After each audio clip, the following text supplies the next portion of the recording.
Сырлы да сазды, мұңлы да назды, әуендермен әрқайсымыздың жүрегімізді баурап алар балкөме әнші Мақпал Жүнісова және оның қызы Мерей бүгін біздің бағдарламамызда. Қош келдіңіз. Сәлем, Мерей. Қалың қалай? Жақсы. Сабақтан келіп қойдың ба? Саған деген құмарым басылмайды ақбұлақ. Сенің келіп жағаңнан анам талай суалым. Сенің келіп жағаңнан әкем атын суарған. Айналайын ақбұлақ, асыр салқам жағаңдау. Сенен артық үлкенді бұл әлемнен табанбай. Мақпал, сіздің туған жеріңіз, ата-анаңыз, балауса шағыңызға саяхат жасасақ? Туған жеріміз енді Қарағанды облысы, Егіндібұлақ ауданы, Қазақстанның 40 жылдық совхозы деген жерде дүниеге келгенбіз. Қарапайым отбасынамын. Әкем 30 жыл шопыр қызметінде, айдаушы қызметінде істеді. Үлкен ЗИЛ деген машинесі болған. Артында жаңағы прицепі бар. Сонымен жаңағы Қарағанды қаласына біздің ауылдан 400 километрдей, сол аптасына 3 рет сол жақтан көмір тасиды, ан жаққа, мын жаққа жаңағы сондай жұмыста болды. Анамыз балабақшада істеді, тәрбиеші болып. 9 бала, негізі шешеміз 13 құрсақ көтерген адам. Сол енді қалғанымыз 8 біз. Соның ортаншысы мен болам. Бәрінің бала шағасы бар. Енді бәрі сол Қарағанды жақта тұрады. Алматыда бір сіңілім, бір әпкем. Әпкем осы қолыма Зәкең қайтыс болғаннан кейін өзіміз қорқып жалғызсырамайық деп әпкемізді қызымен осында алып келдік, отбасымен. Бізбен бірге тұрып жатыр. Арманай деген әпкемнің қызы биыл Бозда 11-ші сыныпты бітірейін деп жатыр. Құдай қаласа, Мерейіме көмекші ретінде, мен жоқ кезде жалғызсырамасын деп осы қыздарды алғанбыз.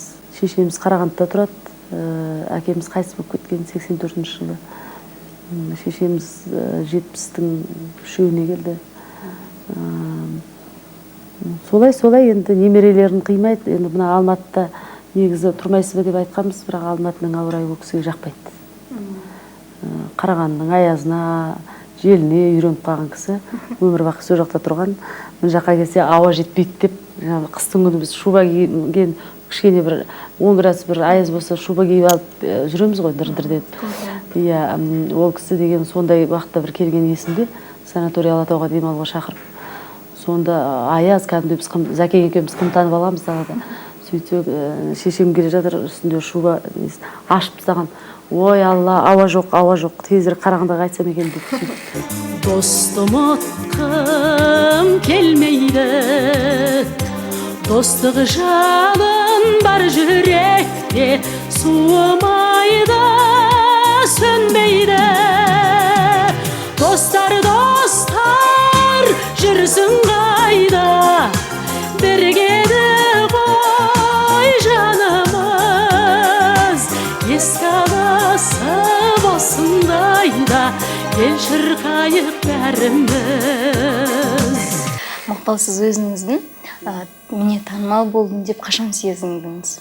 Ең бірінші рет тамашадан өлең айттым 81-ші жылы. Кетсең де шалғай деген әнмен.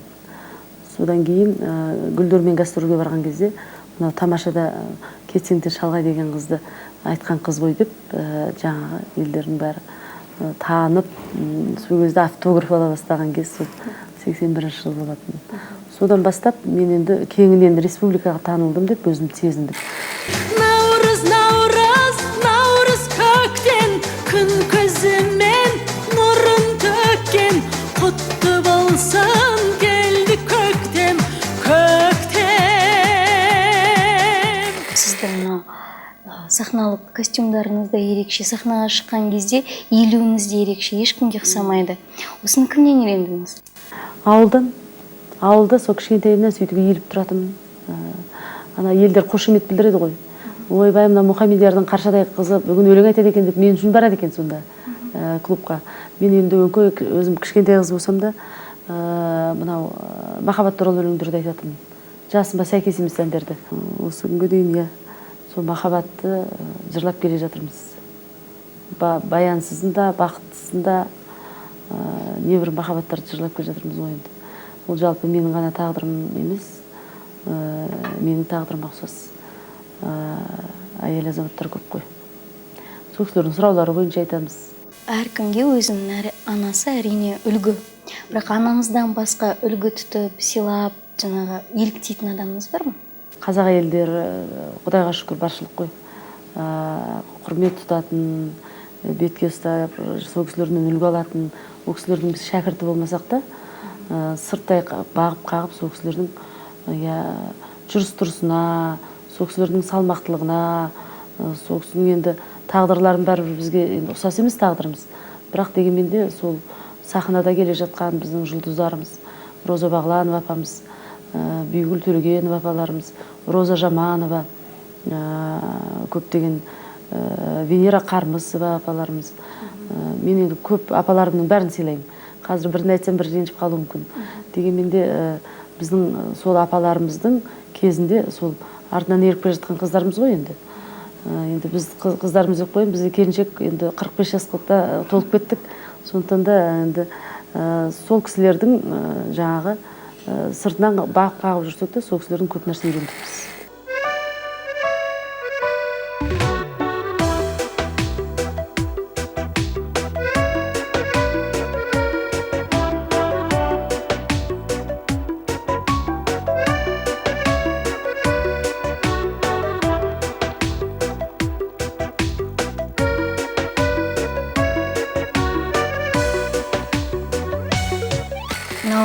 Сіздің кезіңіздегі тәрбие бір басқа болды да, менің балалық шағымда тіпті бір басқа болды. Енді мынау қазір Мерейдің заманы мүлде басқа. Сіздің ойыңызша мына ақпарат ғасырдағы баланы қалай тәрбиелеу керек? Баланы жастан деп бекер айтпайды ғой қазақ. Мен енді көп уақыттарда гастрольге кетіп қаламын. Енді өзімнің берем дегенімді көп бере алмай қалатын кездерім болады. Енді тәрбие деген бесіктен басталады дейді ғой негізі. Соны енді бұл қыз өзі Құдайға шүкір тәуба деп сөйлейік. Өзі Алла тағаланың маған берген сыйы. Бұл қыз енді өзі ақыл айтпасаң да өзі ақылы, енді Құдайға шүкір. Көп ақыл айтпаймын мен бұл қызға. Өзі бәрін өзіне бір Алла тағала құлағын сыбырлап тұрған сияқты. Бәрін өзі біледі. Кішкене енді бала болғаннан кейін еркеліктері болу керек. Оны әлгі бірдеңе дұрыс жасамады деп күнде ұрып, соғып, айғайлап сөйлеуге болмайды әрине балаға. Әлгі еврейлер сияқты біз сен өте кереметсің, сен өте үлкен адам боласың, сенен асқан адам жоқ деп тәрбиелеуіміз керекпіз. Еврей халқы сонымен еврей болып отыр. Соны біз үйренеміз. Сол үйренетін нәрсе көп бізде. Бізде ой атаңа нәлет деп, оңбаған жексұрын деген сөздерді біз көп естиміз. Сұмырай деген жаман сөздерді естіп атамыз ауыл жақтарда. Мысалы, ол болмайды, ол баланың көңілінде қалады. Ол намысы бар балалар болады. Мен мысалы ондай нәрсені жаңағы мен дұрыс нәрсе деп есептемеймін. Өзім енді интернатта өскен қызбын. Сол кезде интернатта жүргенде тәрбиешілерден талай келеңсіз сөздерді естіп қалған кезіміз болды. Сүйкімсіз, оңбаған, сұмырай деген сөздерді. Сол бір сөздер менің әлі жадымда қалды. Ол адамның жүрегіне өтетін сөздер, сүйектен өтетін сөздер. Адам содан жүйкесі тозады. Бала кезден бастап жүйкеміз тоздырды. Ал Мерейжан енді айтып отырмын ғой, әлгі қайта Мерей мынаны істе, Мерей мынаны істе деп айғайламаймын мен. Өзі бәрін жасайды. Еркелесе еркелігін көріп отырамын. Бізде бала болдық қой, бізде тыңдамай кеткен кезіміз болды. Ондыркенттегі мектепке барып жүр. Биге барады, гимнастикаға барады, фортепианодан сабақ алып жатыр. Грамота алып келді мынаны жолдан жерді. Екі грамотасы бар, иә. Бізге этюд деген ойнап берейін.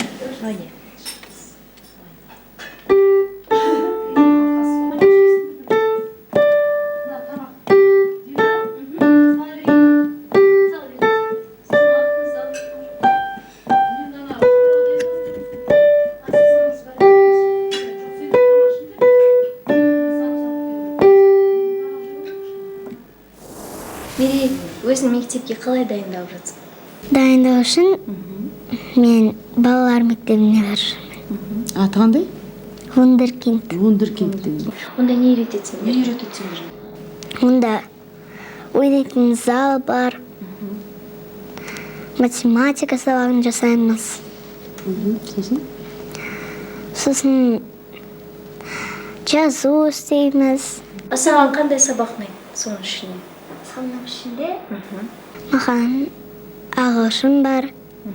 Ағылшын ұнайды. Сосын? Сосын математика бәрі ұнайды. Мерей, сен маманың өлеңдерін тыңдайсың ба? Иә, Қай өлеңдерін жақсы көресің? маманың өлеңдерін бәрін жақсы көремін. Ал Мақпал Жүнісовадан басқа әншіні тыңдайсың ба өзің? Иә, Мәдина Садуақасова ұнайды. Айгүл Иманбаева, Музарт тобы, Тамара Асар ұнайды. Сосын Алтынай Жырабаева ұнайды. Көп әншіні біледі екенсің ғой? Иә, бәрін біледі. Сосын үлкен апаларың бұтып қалдың ғой. Менен үлкен қандай апалар бар еді? Тұсауын түскен, Иә. кескен Бибігүл Төлегенова мен Роза Бағланова. Достарың бар ма сенің? Достарым бар. Бір подружкам бар, Вундеркиндте жүретін. Ата Изере, Пампушка. Өзің оқу білесің ба? Иә, Оқып жүрсің ба? Оқып берші, бір кітап бар ма? менің жақсы көретін журналым бар. Аты қандай? Аты Айгүлек. Жалбыр таңсық мұқыш Айша Раушан Арыстанбайдың мұқышы. Азамат Азаматтыч бұл тізімді соза беруге болады. Солардың әр қайсысы типтік дәрежеге көтерілген жанды бейнелер, бейімбет шығармаларын оқығанда олардың бәрін көргендей, бәрімен бірге жүргендей боламыз. Жаным-ау, сенім-ау, арайлы таңым-ау, нереке, нерейім, бақытты бағым-ау. Құрметті аналар, мерекелеріңізбен. Қазір сіздерге аналарға арнап тақпақты айтып берейін. Жан анашым. Сіздің жазған Ибрахим Бекмаханова. Жан анашым. Айдай нұрдан жаралған, шапағат боп тұралған, мейіріңнен анашым, перзентіңмін наралған. Мейір отын жандырып, тұрар бейіңім жаңғырып, ақ сүтінде анашым, өту барыс мәңгілік. Ой, керемет. Біздің барлық аналар, әжелер саған ризашылығын білдіріп жатқан шығар көгілдір экранның ар жағынан. Сіздерге де рахмет. Құдай бере саған, құдай бере саған. Гастрольге кеткенде күтесің ба асығып? Гастрольге кеткенде мамамды сағынам. Көп жүрген кездер бар, басқа қалаларда. Сол сағынам мамамды. Телефонмен звондап тұрады ғой күнде. Иә. Сен маманың саған дайындаған қандай тамағын жақсы көресің? Жұмыртқа жасайды, иногда манты жасайды. Сондай тамақтар жасайды. Ет пісіреді. Иә, тағы да бір құпиямды қоямын. Ойбай, мен бүкіл құпиямды айтып қоятын болдым. Ал, айта бер. Мама өзінің алдында ет қойса, мындай. Сонан бір көзімен көрген кезде ысқыртып жібереді ғой. Сонда ет ысқыртып жей ма не, мамаң? Иә. Дұрыс қой, нағыз қазақпын. Адамдардың бәрін сүйем бір келген, бірақ келіп жол өмірге нұр берген жолаушымыз біз де бір күн өтерміз. Бар қызығын дүниенің кім көрген, адамдардың бәрін сүйем жаныммен, әнін шырқап бір қоянған таңыммен. Көп қыз келіншектерді қызықтыратын сауал деп ойлаймын. Өзіңіздің бет күтіміңізді, шаш күтіміңізді айтып кетсеңіз. Бет әлпетімді сол үйде өзім қаймақ бар, мынау неден базардан алып тұрам мен. Қолдан жасалған сүзбе, жаңа сүзбеден бетіме маска жасаймын. Мынау йогурттар дайын маска енді. Кейде базардан сүзбеге баруға уақыт болмай қалғанда магазиннен сатып ала саласың, йогурт. Балконға қойып қоямын. Іштей қатты суықта болмайды. Таңертең ерте тұрғанда сол бетіме жағып, сол зарядкамен кішкене айналысып, ары-бері өзімді күтемін. Шаштарымды енді сол ең қандай жақсы нелер бар, соның бәрін жағам ғой енді. Содан кейін баяғыда енді көп мұндай жареный тамақтарды жемейтін болдым. Мен кезінде 10 пирожкиге дейін жеп қоятын кездерім болатын. Пирожки деген интернетте өскен қызбыз ғой. Көшеден пирожки сатып алып жүріп жей беретін едік қой. Кедейдің бір туған шала байыған деп, сол сияқты. Енді сол ақша аз алатын кезіміз, жұпыны кезіміз ғой енді. Сонда жаңағы ақшаны ала салсымен сол автовокзалға барып, ыстықтай жаңағы пирожки әлгі чүберек пісіріп тұрады ғой. Соны алып алып соны жейтін едім ғой. Содан кейін әлгі Зәкеңмен бірінші жолыққан кезде де Зәкең қаланы аралатам деп мен осы қалаға машинасымен алып шықты. Сонда ол кезде Волганың кезі ғой, қара Волганың ішінде отырмын. Мынандай жер, мынандай жер деп таныстырып келемін. Сол ана саяхат жаңа неден автовокзалдың жанынан өте берген кезде мен мына жерден тоқтатыңызшы, мен барып ана пирожки алып келейін деп едім деп айттым ғой. Сонда Зәкең шошып кеткен түрі. Қаланың бастығы ғой. Айналайын, сен қалай енді көшеден пирожки алып жейсің дейді да маған, мен заслуженный артист кезім сонда. Соны мен айтам ғой, мен осы жерден жеймін ылғи деп, жаңағы өзіме ұнайды деп. Сонда Зәкең айтады ғой, болмайды ғой енді, арнайы жасатайық деп сөйдейді да. Жоқ, мен именно осы жерден жеуім керек, осы қырсықпын ғой. Шопырын жіберіп, сол жерден жаңағы еще 10 штук деп қоям ғой. Соны пирожкиді машинада отырып жегенім есімде. Қарапайымдылығыңыздың тағы бір дәлелі шығар. Менің бір жақсы нем. Мен ешқашанда тамақтан жиіркенбейтін адаммын. Ол далада көшеде сатылып жатыр ма, ол басқа бір қалада ма, өзім мысалы кейбір адамдар айтады, ойбай, мына тамақтың түрі жаман екен, иісі жаман екен деп отыратындар болады. Мен жаңағы өзім бір шынайы тамақты жеген жақсы көремін да, алдыма не қойды, бәрін жеп қоямын мен. Жаңағы мына тамақты жемеуші едім, мынаны бүйтпеуші едім деп кесірленбеймін. Алдыма не қойды, соны жей беремін. Содан кейін шығар Алла тағала маған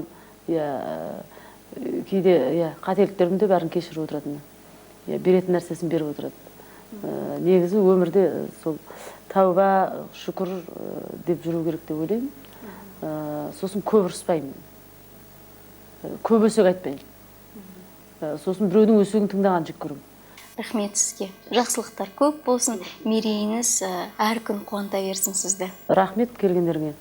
Осындай мерей екеумізді елеп. Қонақтарды жақсы көреміз. Иә, қонақтарды біз жақсы көреміз. Бір Аллаға тапсырамыз тағдырымызды. Алланың шапағаты бәрімізге де тие берсін. Мынау сіздерге біздің арнамыздың атынан шоқ. Ой, рахмет. Көп рахмет, Динар айналайын. Рахмет. Гүл жайнап жүре беріңіздер. Қандай әдемі гүл. Мынаны кім тікті, Мерей? Мынаны мен тіккенмін. Елімізде де мені үйреткен. Сол тіккен менің арманым болды. Тігуді ұнатасың ба? Иә, ұнатам. Мерей, біздің бағдарламамыздың өнерпаз болсан айдарында да әртүрлі шеберлер қатысып өзінің өнерлерін көрсетеді. Оны екеуміз бірге және көрермендерімізбен бірге өнерпаз болсан айдарын көрейік.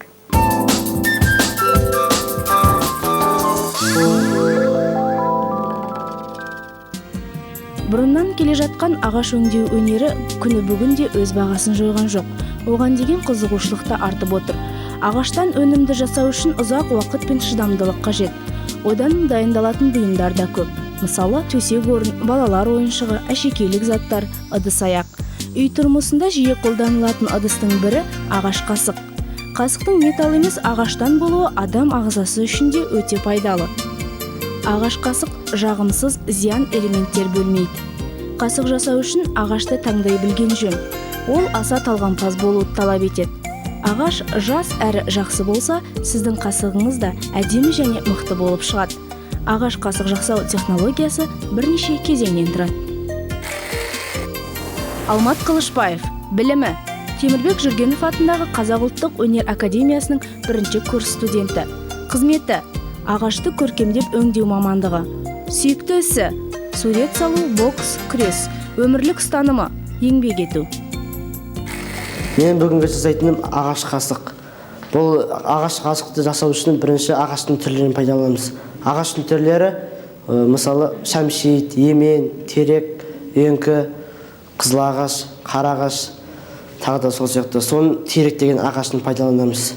Қасықтың жасау үшін бірінші қасықтың эскиздерін қарастырамыз. Олар біріншіден мына эскиз, мынау, соңғысы мынау. Осыған қарап мына қасық жасаймыз. Қасықты жасау үшін бірінші құралдар керек. Ағаш балға, қашаулар, пышақ. Қасық жасау кезінде қол артта тұру керек. Себебі мына бүйтіп ойып жатқан кезде мынау бүйтіп қол кесіп кетуі мүмкін. Енді бастаймыз.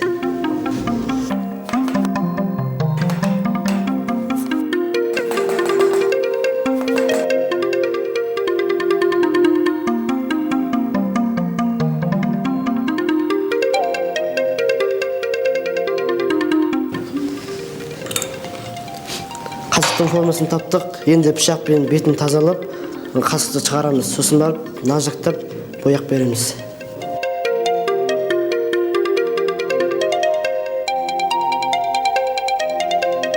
Мынау сабы, әлі де қаттырға алу керек. Ағаш жұмсақ кезде жону оңай болып келеді.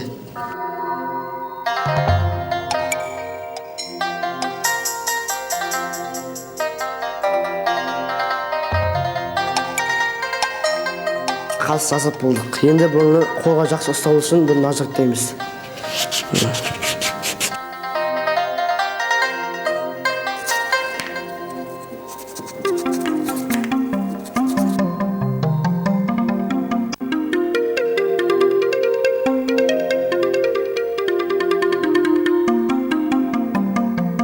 Қасық тазалық болдық. Енді бұны суға неғылған кезде кеуіп жарылып кетпеу үшін бұны өсімдік майымен майлаймыз. Енді өсімдік майымен майлаймыз. Кішкене дысқа құйып. Ал енді майлап бастаймын.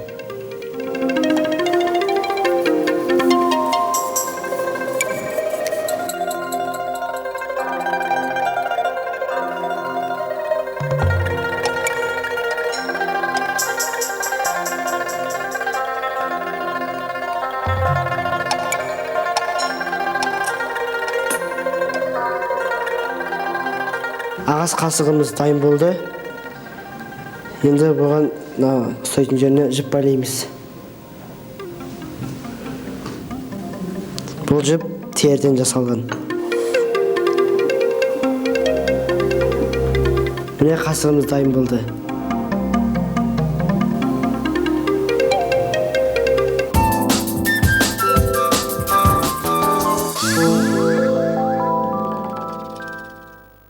Құрметті көрермен, осымен біздің бағдарламамыз аяқталды. Қуанышты күндер көп болсын деген тілекпен мен сіздермен қоштасамын. Келесі кездескенше аман, сау болыңыздар.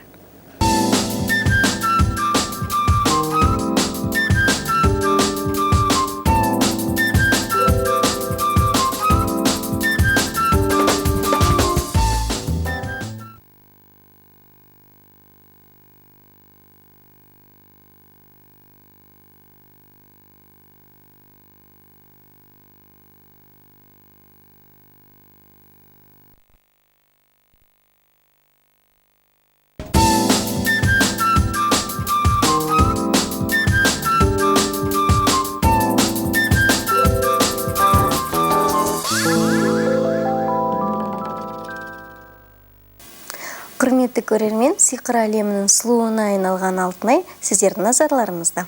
Сәлеметсіз бе, Алтынай? Сәлеметсіз бе, қош келдіңіздер.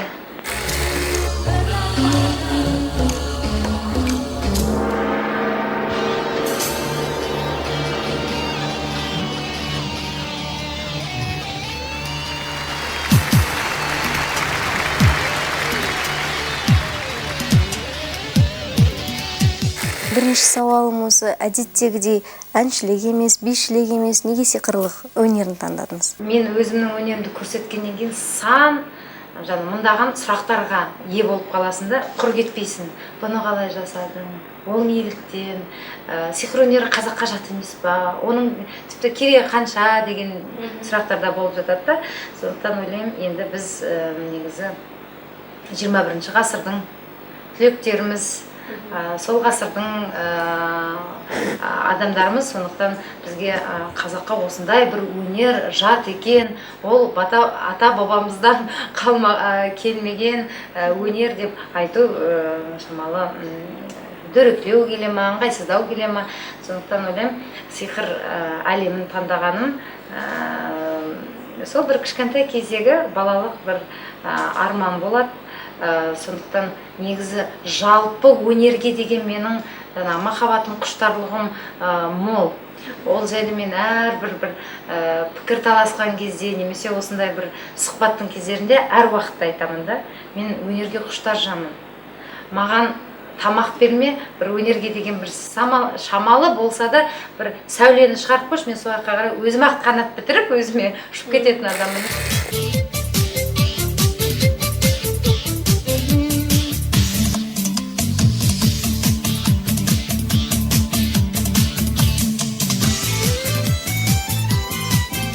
Әр өнер адамының шабыт көзі болады. Осы сіз сиқырдағы трюктеріңізді өмірден аласыз ба, ойдан шығарасыз ба, әлде бір жазылған кітап бар ма екен? Соны қайдан шығарасыз? Жан жақтан алуға болады.